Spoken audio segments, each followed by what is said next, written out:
ഓരോ മതത്തിൻ്റെയും പേര് പാർട്ടി ഉണ്ടാക്കുന്നുണ്ട്. കേരള കോൺഗ്രസ് എന്ന് പറഞ്ഞാൽ അത് ഏത് മതമാണ്? അതിൻ്റെ പിന്നിലെ ശക്തി എന്ന് പറഞ്ഞാൽ ബിഷപ്പുമാരാണ്. അവൻ നയിക്കുന്ന മതനേതാക്കന്മാരാണ്. ലീഗ് എന്ന് പറഞ്ഞാൽ എന്താ? മുസ്ലിം ലീഗ് എന്നാൽ മുസ്ലിം കൂട്ടായ്മയാണ്. അവരെ നയിക്കുന്നവരാണ് തങ്ങൾ ആത്മീയ നേതാക്കൾ. പക്ഷെ അവരെല്ലാം എവിടെ എത്തി? ആത്മീയയുടെ അടിത്തറയിൽ നിന്നുകൊണ്ട് സംഘടിച്ച് ശക്തമായി വോട്ട് ബാങ്കായി നിന്നുകൊണ്ട് ഈ രാജ്യത്തിലെ എന്തെല്ലാം അവകാശങ്ങളും അധികാരവും അവർ കൊണ്ടുപോയപ്പോൾ നമുക്കെന്ത് നേടാൻ സാധിക്കുന്നുണ്ട്? നമുക്ക് വോട്ട് വരുമ്പോൾ അവർക്ക് വോട്ട് ചെയ്യാൻ എല്ലാം നിൽക്കുന്നതല്ല. ഈ ന്യൂനപക്ഷങ്ങൾ തന്നെ നിർത്തും. ഭൂരിപക്ഷത്തിന് ഒരു പരിരക്ഷ ആരും ഒന്നായില്ല. എണ്ണം വരുമ്പോൾ എല്ലാം ഞങ്ങളാണെന്ന് പറയും. നമ്മളാരും മിണ്ടാനും പോവില്ല.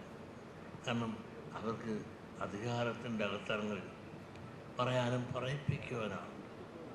അങ്ങനെ പറയാനും പറയിപ്പിക്കാൻ ആൾ വന്നപ്പോൾ ഈ രാജ്യത്ത് സമ്പത്ത് ചോർത്തി കൊണ്ടുപോകാൻ അവർക്ക് സാധിക്കുന്നില്ലേ? നിങ്ങളൊന്ന് ആലോചിച്ച് നോക്കൂ. മുസ്ലിം സമുദായത്തിൽ അവർക്ക് എത്രയോ കോളേജ് സ്കൂളുകളാണ്. ഇത് ശമ്പളം കൊടുക്കുന്ന ആരാണ്? അവരവരുടെ സമുദായത്തെ പഠിപ്പിക്കാനുള്ള ശമ്പളം പോലും സർക്കാർ കൊടുക്കുന്നില്ലേ? ഇപ്രയോജനമില്ലേ?